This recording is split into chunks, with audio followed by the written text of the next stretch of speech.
Orang luka, tapi Pak Mas gembira ini.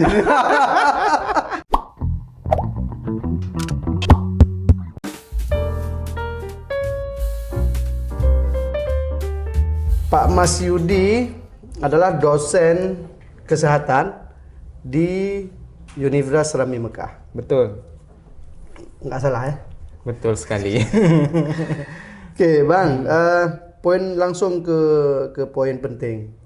Baru selesai kuliah, tentu baru selesai juga mempertahankan disertasi. Nah, boleh nggak diceritakan ke kami apa tema dan hal yang penting dari temuan doktoral Abang? Saya meneliti tentang kebiasaan masyarakat menggunakan obat-obat tradisional. Jadi di masyarakat kan ada uncapa, temerui dan segala macam. Itu digunakan oleh masyarakat secara empiris, artinya itu belum teruji secara klinis. Nah, kebetulan saya di bidang kesehatan, saya perawat.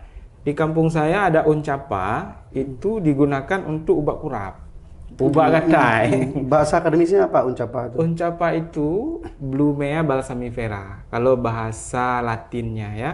Kalau bahasa Indonesia daun sembung. Bahasa Aceh uncapa. Uncapa bahasa Aceh. Nyohana salah di Aceh nacit nan gampung menata capa di daerah Tigli. Ya. Jadi ini sebetulnya daun capa di zaman dahulu itu sudah terkenal. Namun belum diuji secara klinis, belum diproduksi menjadi obat yang praktis bisa digunakan. Nah, karena saya melihat ini daun digunakan untuk obat kurap, obat gatal. Saya menduga di situ ada antibakteri dan ternyata benar. Kita mencari literasi dari penelitian-penelitian sebelumnya. Rupanya di Cina katri pakai unyan. Uncapa itu? Uncapanya. Dalam bahasa Latinnya Blumea balsamifera. Mereka sudah kaji bahwa daun capa ini ada antibakteri dan efektif menyembuhkan luka. Luka apa? Luka bakar, luka seperti kurap atau apa? Semua luka. Semua luka. Nah, karena ini masih penelitian awal, penelitian dasar. Kalau di kesehatan itu kita awali dulu dengan uji pada bakteri, kemudian uji pada hewan. Karena nggak bisa kita langsung uji klinis ke manusia kan. Jadi di Cina itu sudah diujikan pada tikus putih. Nah, kemudian ketika kita mencari kebaruan apa ini yang akan diteliti kan ujung-ujungnya nanti Scopus ini penelitiannya kan. Jadi kita formulasikan ekstrak daun capa Aceh ini ke dalam gel. Nah, gel ini memang lagi booming sekarang untuk makanan juga, untuk obat juga. Ekstrak daun capa tadi kita masukkan ke dalam gel, kemudian kita ujikan pada luka insisi tikus putih. Dan hasilnya gel yang mengandung ekstrak daun capa ini melampaui kontrol positif. Kontrol positif kita pakai gentamisin waktu itu. Jadi artinya uncapa Acehnya sebetulnya melampaui tingkat khasiatnya dalam menyembuhkan luka dengan obat yang sekarang sudah beredar. Nah, jangan sebutkan namanya. Jangan disebutkan namanya. Nah, tapi ini baru riset awal. Nah, jadi setelah uji pada hewan, kita akan tingkatkan ujinya pada relawan manusia. Nanti bisa melalui uji anti toksik dulu, kemudian uji anti alergi. Nah, ketika sudah aman betul, baru diproduksi dan akan digunakan oleh masyarakat. Tapi Pak Mas berarti sebelum ini diangkat menjadi hasil dari sebuah kajian disertasi, Yuda, ini diuji di lab nggak? Iya.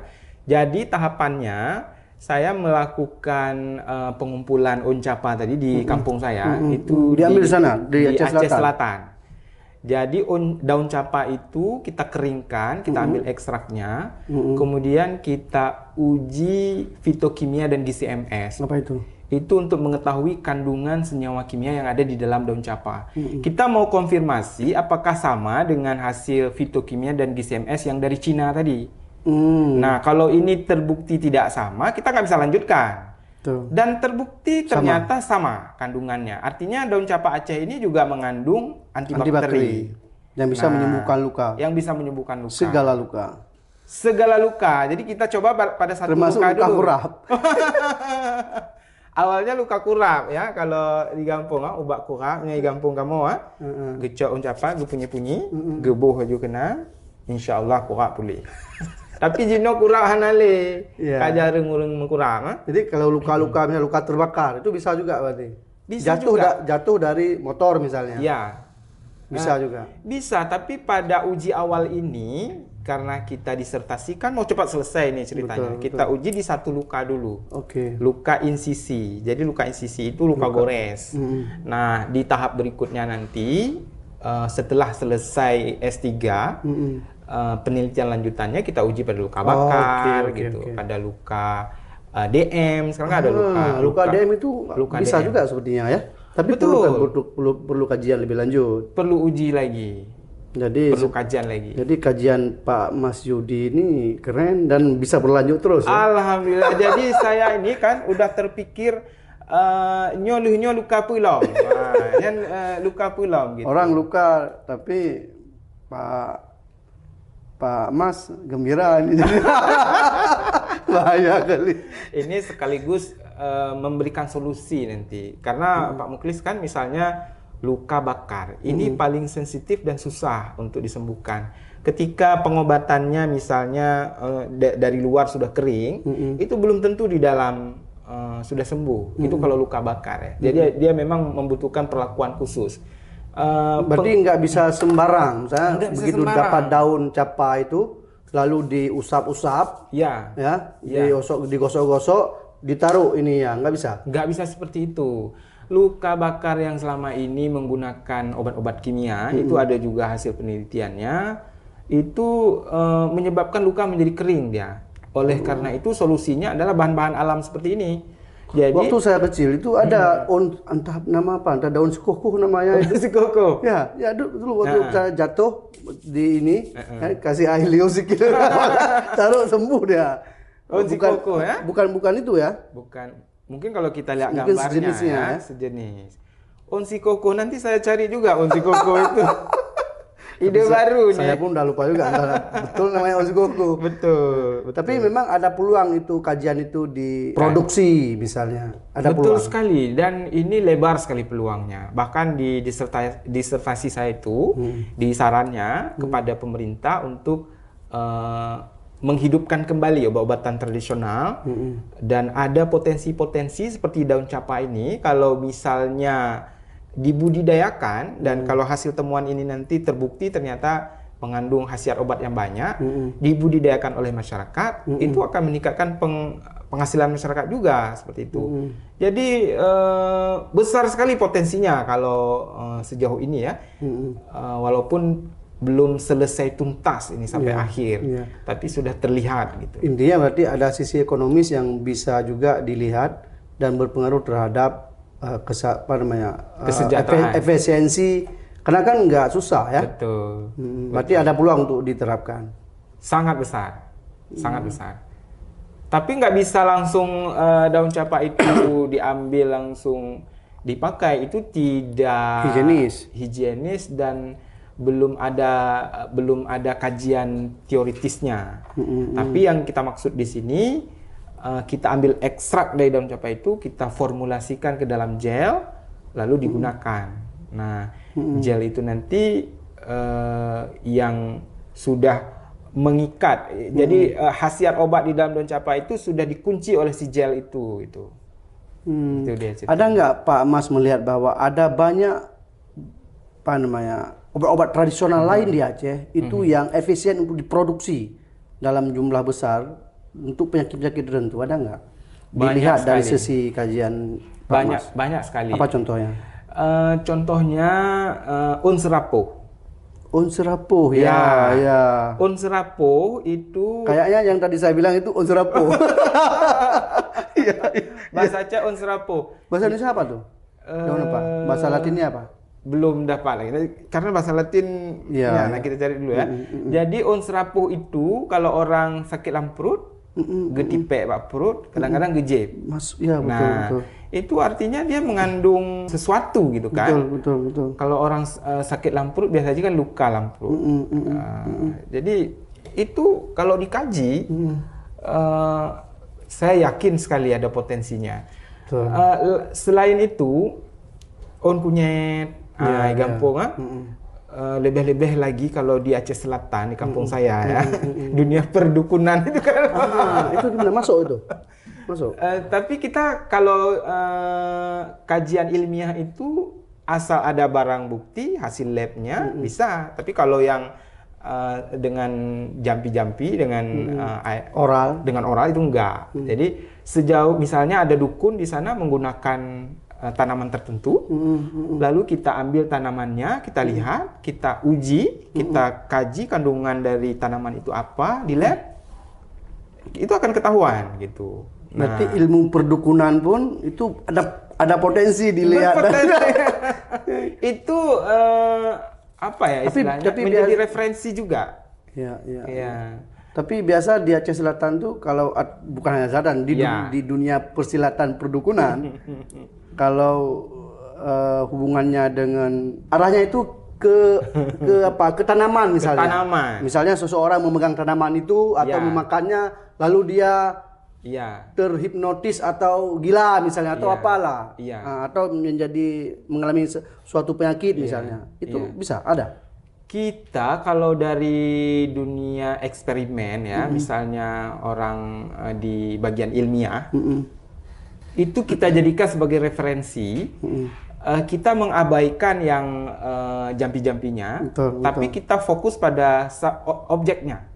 Dia pakai apa gitu. Misalnya urut semampa gebalik kunyit. Kunyit dibelah-belah, lalu dibaca doa, lalu taruh kayak gini, dioles ya.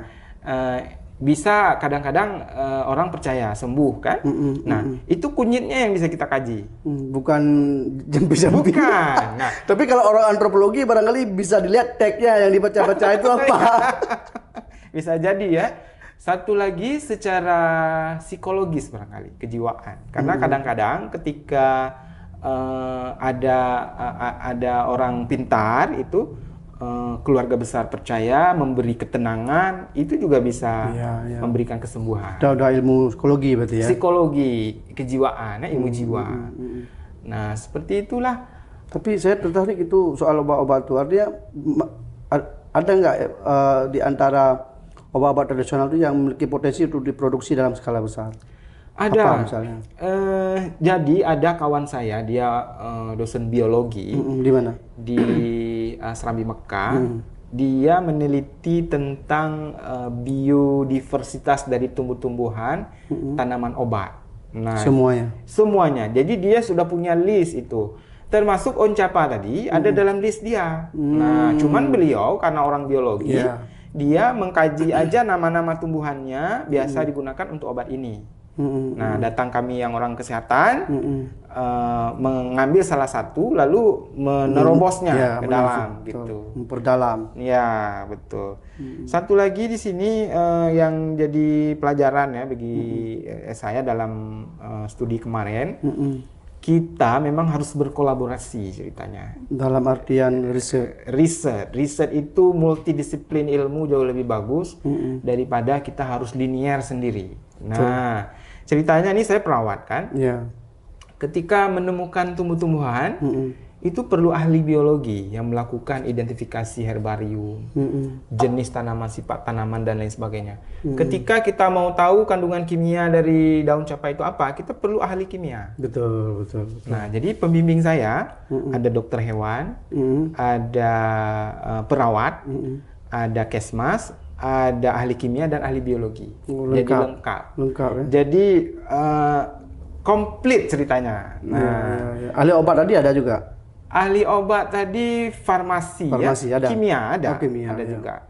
Jadi kalau sebelum saya studi yang S3 ini, saya sendiri di bidang kesehatan, kalau meneliti sosial, kadang-kadang susah sekali menemukan novelty. Jadi judul apa saja yang kita ajukan, apa kebaruannya? Kayaknya semua ini sudah diteliti. Kalau ini apa kebaruannya, novelty-nya? Ini novelty-nya adalah bahwa daun capa Aceh mengandung potensi, dan ketika kita formulasikan ke dalam sediaan gel, kekuatan si daun capa ini tadi meningkat. meningkat justru. Jadi lebih baik. Karena gel ini punya pH yang sama dengan kulit, tidak lengket, dan dia mempertahankan kelembapan kulit. Nah, jadi kalau saya tidak gabungkan ke dalam gel, menguji ekstrak daun capa dari Aceh ada tidaknya potensi, itu sudah dilakukan di Cina. Iya. Kawai awak Cina. Betul. Awak Dan Bangladesh, itu tahun awak berapa? India. Lama sekali ya? Enggak, baru-baru ini juga. Itu baru sekitar tahun 2012. Masih baru. Baru. Tapi pasti berbeda sepertinya daun capa Aceh dan daun capa Pasti, Cina. karena kandungan hara dari tanahnya Ya, kan ya, berbeda. ya, Kan? ya. Artinya potensi besar sekali untuk dikembangkan Pak Mas. Bismillah. Jadi, jadi Pak Mas, tentu untuk mengkaji itu kan butuh support. Betul. Salah satu supportnya kan finansial. Betul. Nah, sejauh ini dalam proses riset itu disupport, apakah ada beasiswa atau bagaimana? Baik. Bisa diceritakan? Jadi saya beruntung sekali nih Pak Mukhlis. Kan saya dapat beasiswa BPPDN namanya. BPPDN.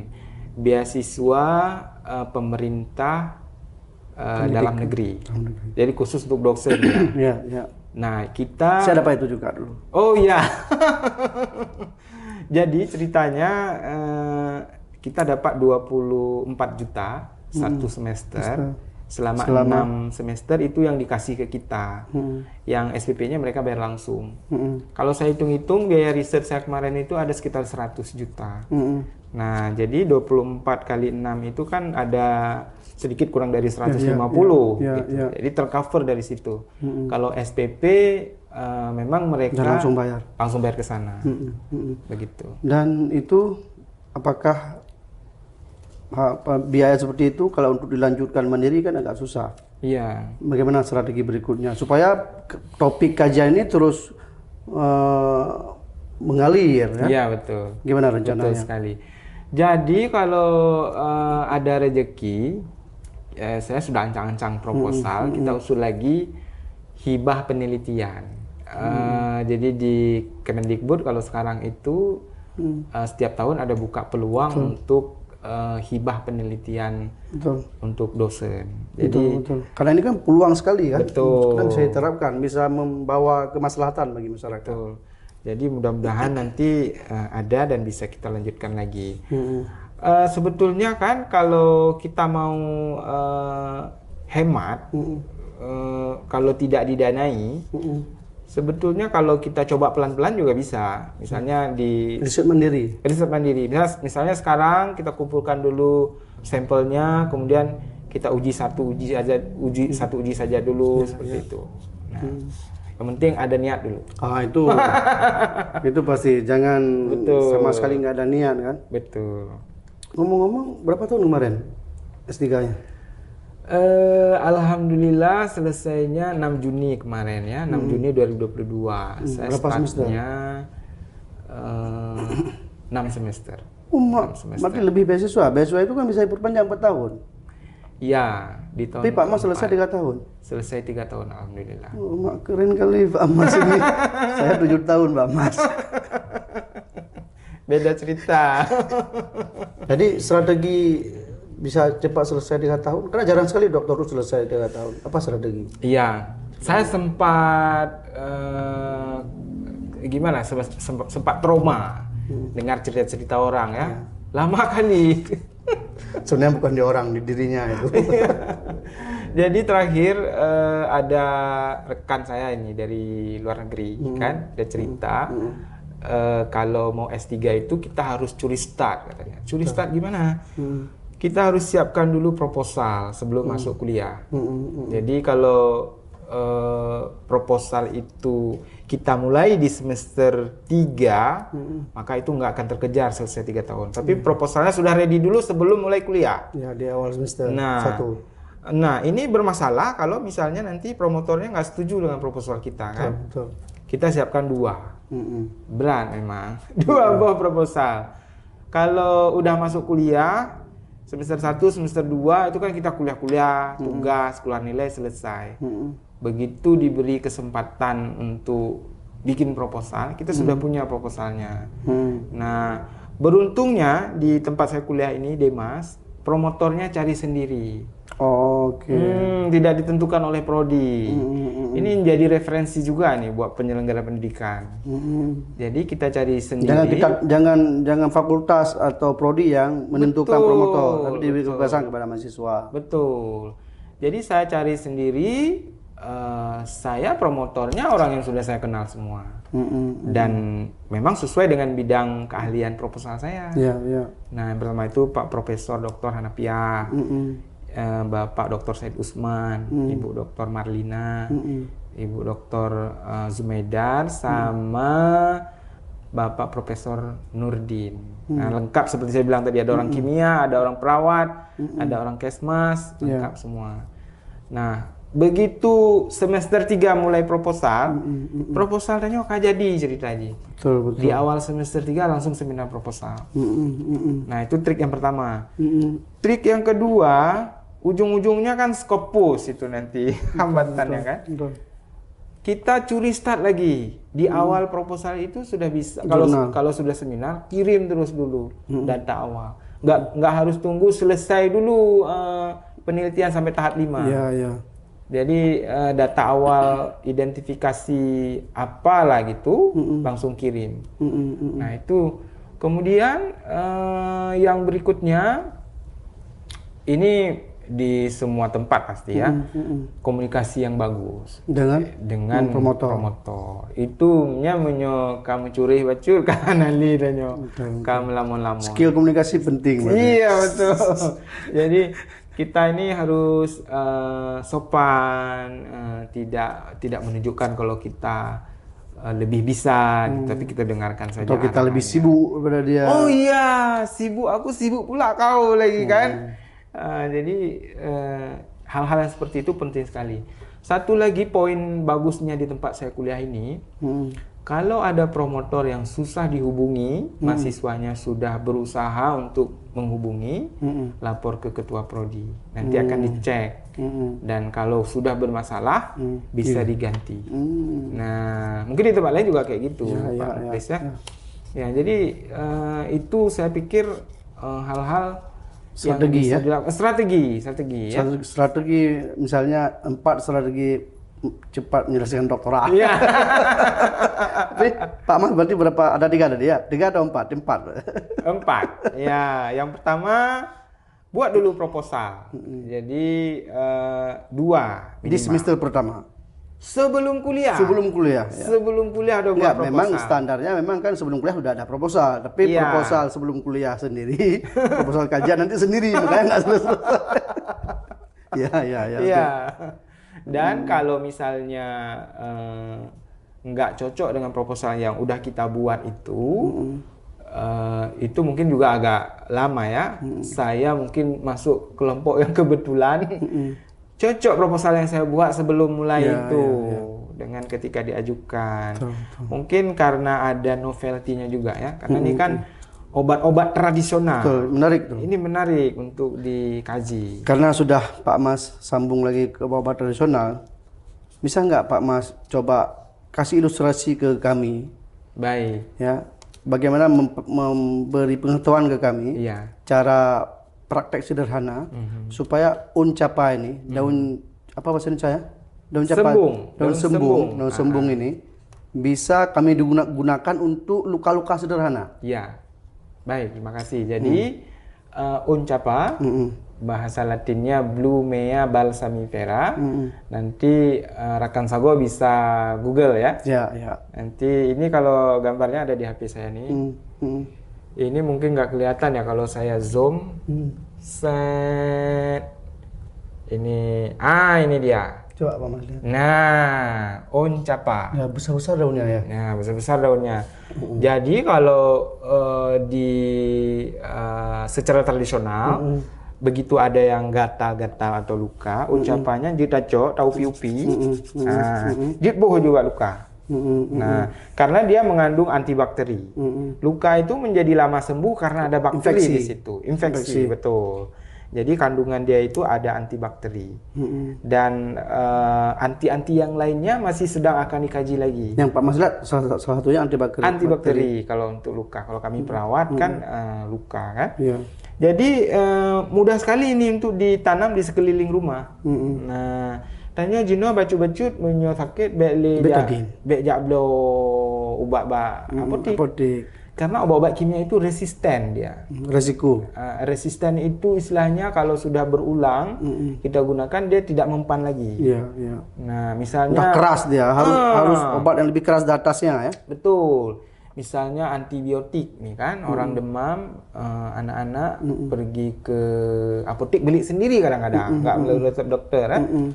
Ada antibiotik, ada anti nyeri di dalamnya kan.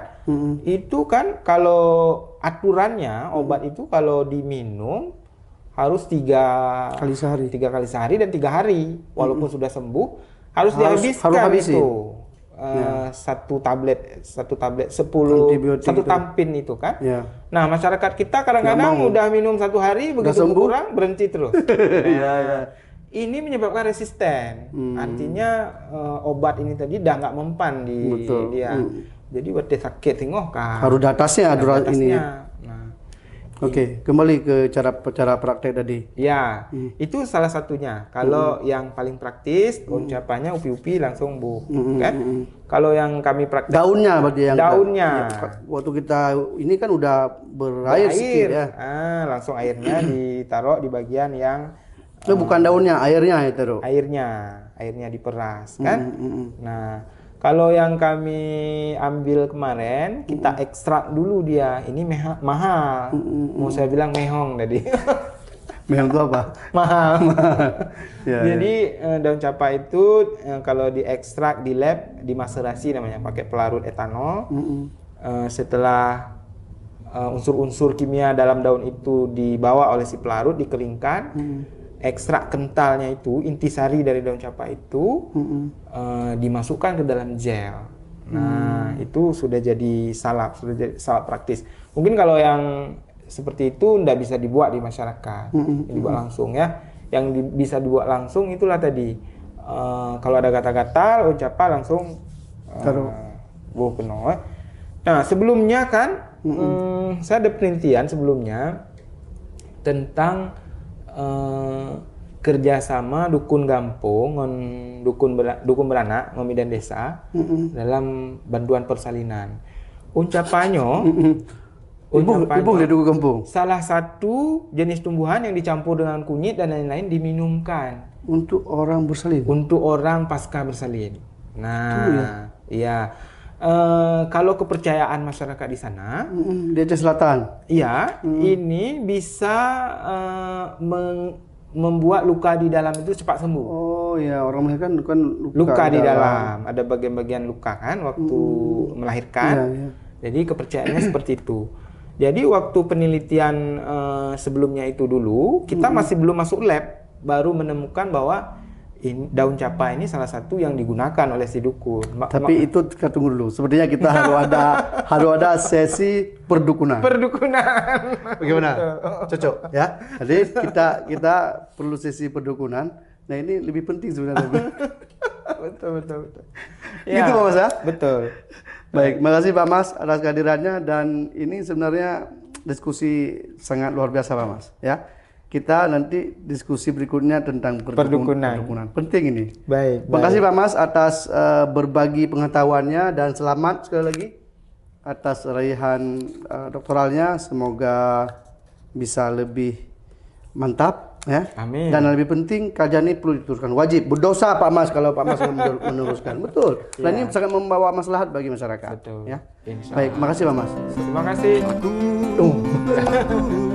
Jika video ini bermanfaat untuk Anda, silakan subscribe, like, dan nyalakan loncengnya. Cinta dan kebencian, biarlah aku menjadi muridmu saat belajar kehidupan.